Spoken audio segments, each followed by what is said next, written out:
Hi, everybody. So we are going to talk about anxiety disorders. You know what? I just realized. Let me see if I can go back. Okay, so anxiety disorders, you do not have to write down all the things on this paper or on this page. What I want you to realize is this is a page that would be coming out of the DSM. Which was the Diagnostic Statistical Manual that we mentioned in the last slideshow. Under anxiety disorders, that's just the general category.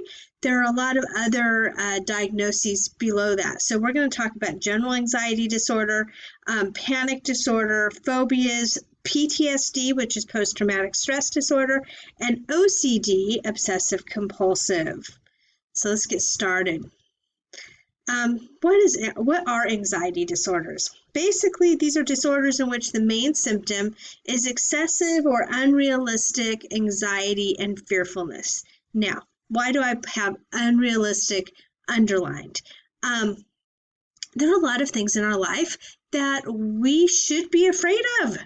You know, have you ever noticed the scary movies that you watch? That they just get you a better picture. The scary movies you watch, they go into, the girl always leaves the house, or they go into the garage that has all the knives and axes hanging from it. That makes no sense at all, right? But, okay, if something scary is going on in your life, like let's say you are walking in the forest and a bear jumps out. Not like a bear would usually jump out. Let's say a bear just wanders out. What is that? Is that realistic to be a little startled and maybe afraid? Absolutely. That bear could kill you. And so right away, you will have feelings of tension and apprehension. But again, it is considered realistic. Unrealistic is what we usually do in our worlds, and that is become afraid of things that are not really putting us at risk. That's where a lot of phobias come into play. But sometimes it's just, we're going to talk more about this, but it's based on two words. It's usually about the what ifs. And those what ifs are always, of course, about something coming up in the future. But anxiety disorders are usually defined as feelings of tension, apprehension, and worry that occur during a personal crisis or even sometimes the everyday pressures of life. So general characteristics. Anxiety is normal response to stress. In contrast, anxiety disorders is irrational, uncontrollable, and disruptive to everyday life. It gets basically in the way of your functioning. It can cause physical symptoms, but what we know about those physical symptoms is that they're usually basically caused by adrenaline pumping in your system. So let's go back to that forest. The bear comes and jumps out, and what happens? Well, your body all of a sudden senses danger, danger, and your adrenaline pumps in. That adrenaline basically gives you that fight or flight response. Hey, you're either ready to fight the bear or run away really fast, right? I would recommend running away. I think the bear could probably take you. But there's other physical symptoms that sometimes we have because of the adrenaline that's pumping. Our heart begins to race. Our breathing might become abnormal, may become shallow. You might start sweating a lot. You might feel nauseous or have some digestive tract issues. You might get dizzy. Your hands might go numb.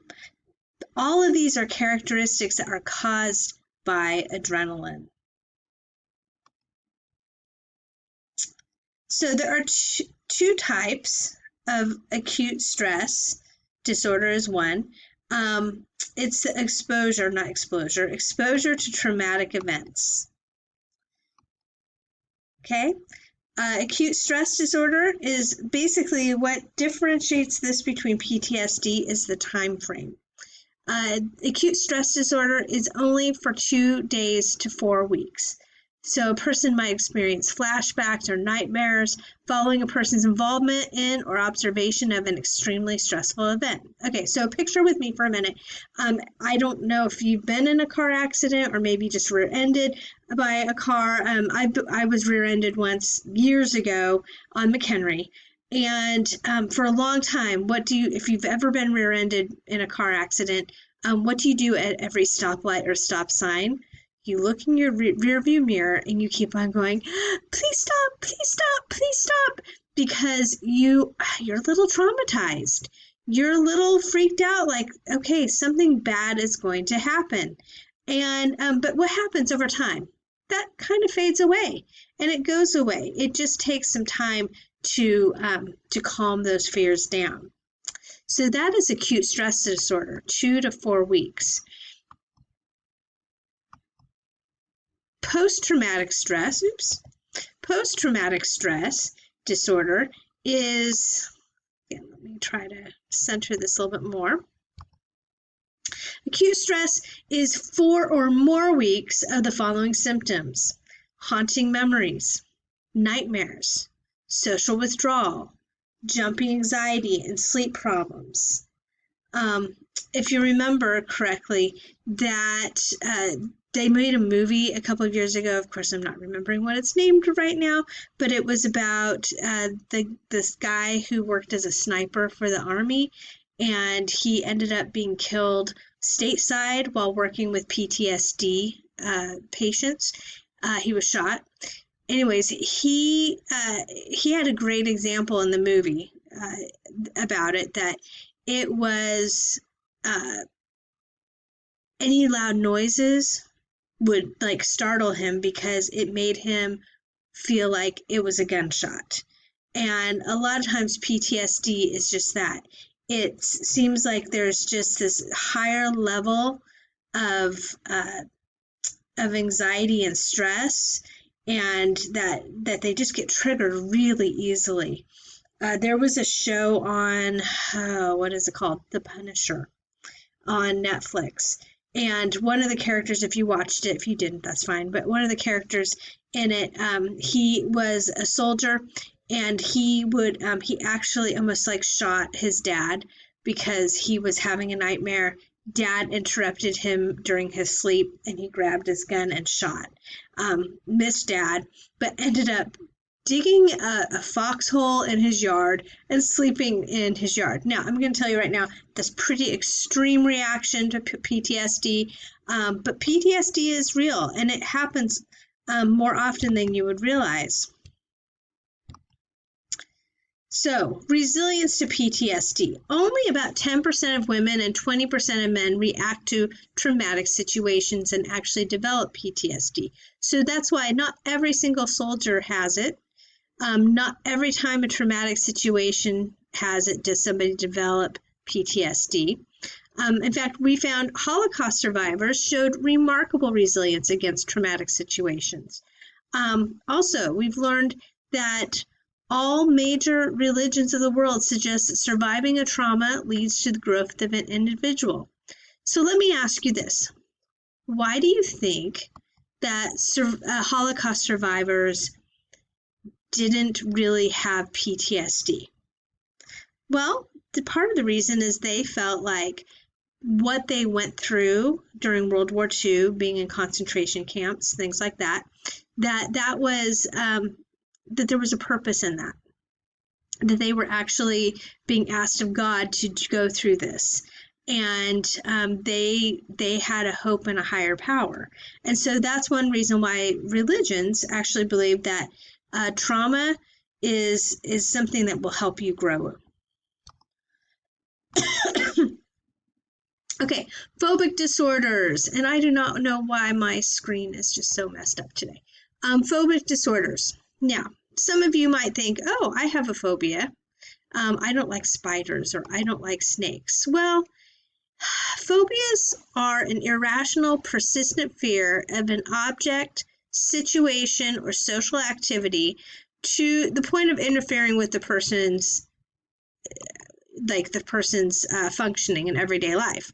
So some of your phobias, some of your fears don't really get in the way of every day. Like, I don't like rats, but my fear of rats doesn't get in the way of me doing life. I know we have some fruit rats in our backyard, but I never see them. I just see what they leave the fruit behind.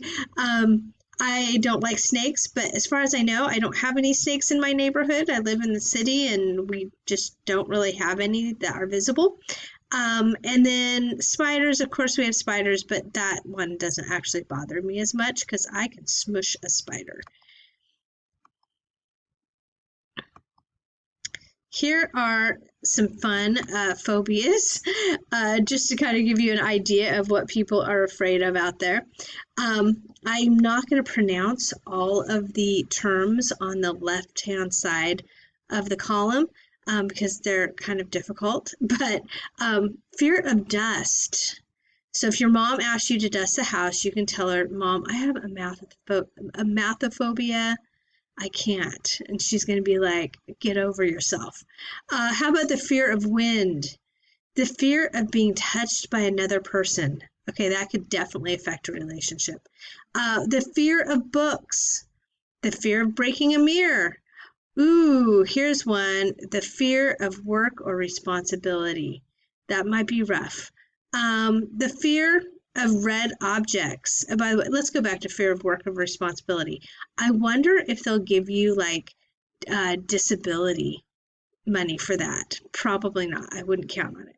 Oh, here, some of you might be suffering from this one. Fear of marriage.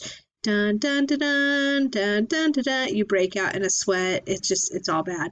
How about fear of growing excessive amounts of body hair?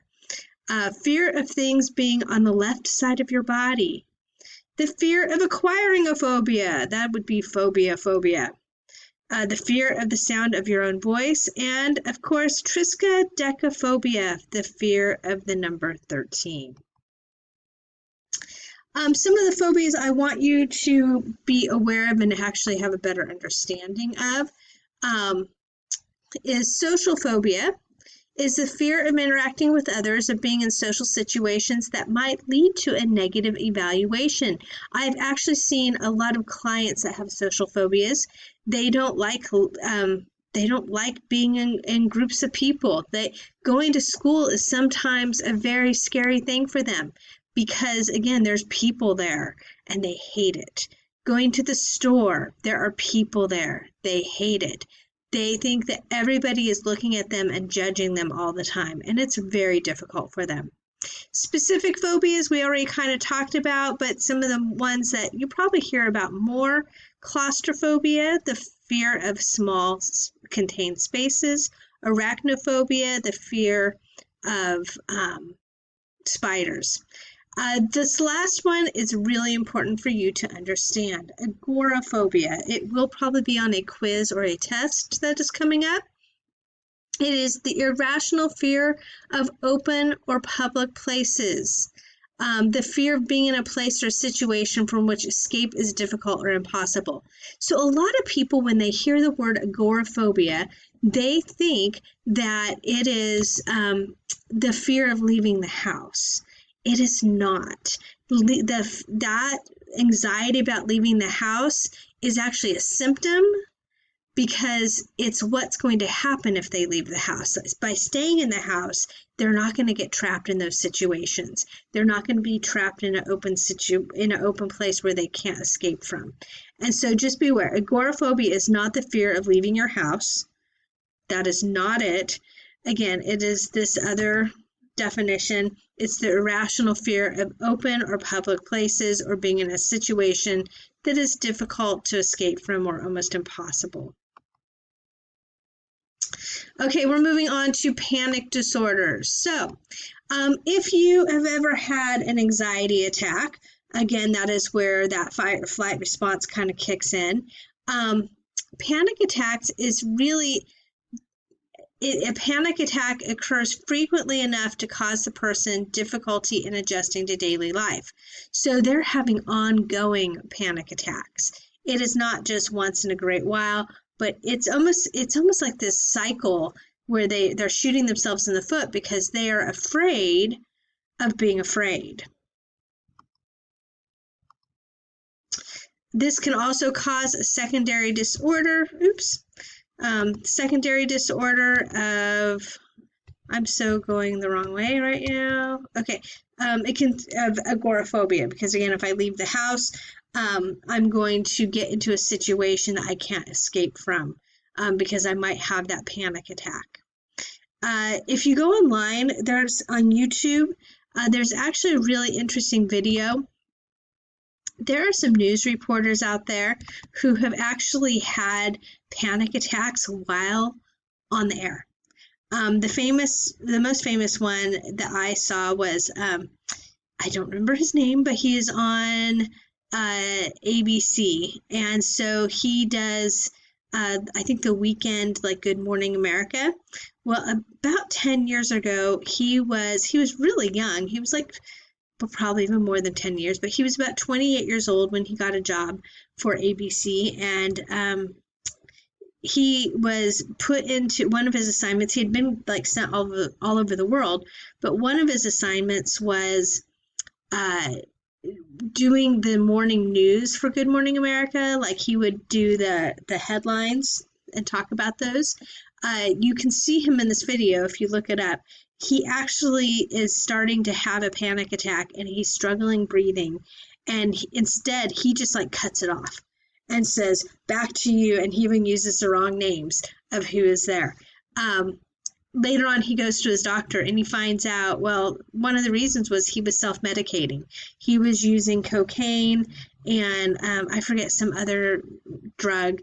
And basically they said, this was waiting to happen. So if you're interested in that, I would highly recommend that you go onto Good Morning America or onto YouTube and look up panic attacks on TV. A panic attack, if you've been wondering what that is, if I've been using that word a lot, it is the sudden onset of intense panic in which multiple physical symptoms like pounding heart, dizzy, lightheaded, of stress occur, often with the feeling that one is dying. Now, here's what we know. Oops. Again, going ahead too quickly. This is what we know. Panic attacks can't hurt you. That stream of adrenaline, it can't hurt you. In fact, they use adrenaline to keep you alive sometimes if you're in the middle of a cardiac issue. They'll shoot you full of what's called epinephrine, which is a form of adrenaline. If you have panic attacks, we're going to talk about, I think we've talked about it in class a little bit already when we talked about the fear ladder. But there's other tools that we can use to help, and that is doing the what else's. The what else's, instead of doing the what ifs, because again, it's always about the future. Well, what if this bad thing happens? What if that bad thing happens? What happens when we do the what ifs is it usually catastrophizes. We go worst case scenario really, really quickly. And a lot of times it will snowball upon itself. So it starts out with something little, and that little thing is usually possible. It is, especially if it's like the fear of having a panic attack. Could you have one? Yeah, you could. And so by being able to do the what else is, well, what else good could happen if I don't go down that road? So I'll tell you, the doctor that I got trained in this, he was a doctor of internal medicine at Kaiser over in Oakland. Well, one of his biggest fears was bridges. Rough place to live if you don't like bridges, right? And so one of the things he would do is he couldn't even see the bridge yet, but he would start thinking, oh no, the bridge is coming.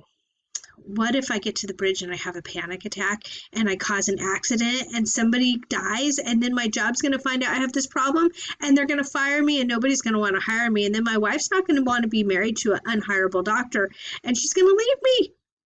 Okay, so that took what? Less than 20 seconds, and I had to say that out loud. So internally in our mind, we go through those thoughts much more quickly.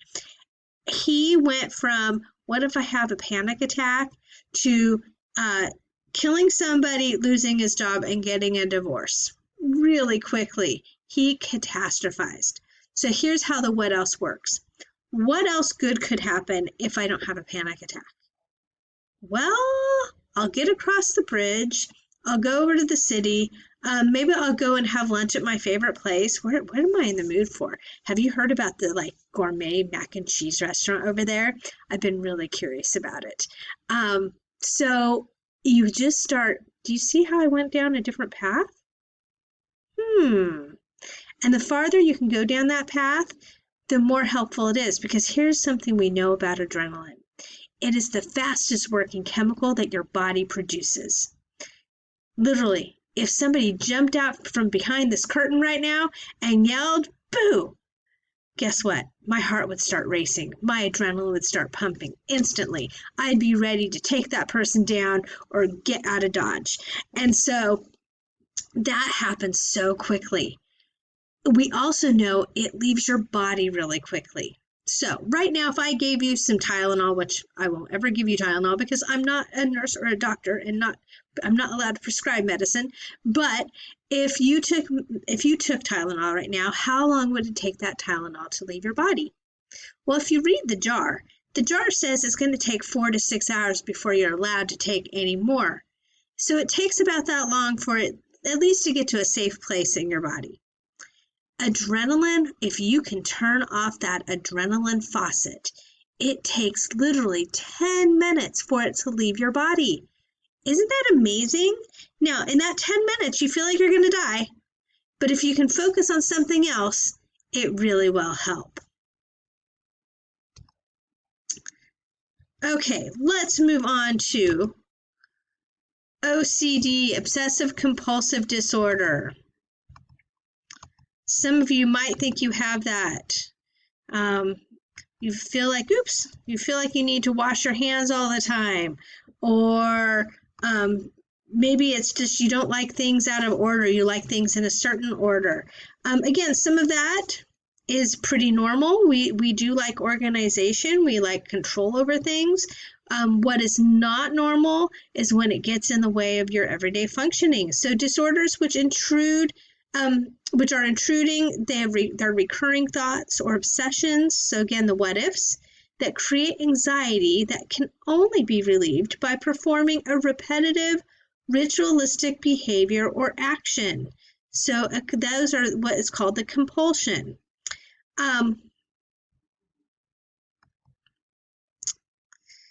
There are common obsessions like germs. Right now, I know in our society, we're really concerned about germs and viruses, right? And so we're washing our hands a lot. Now, again, some of that is using wisdom, and that's a good thing.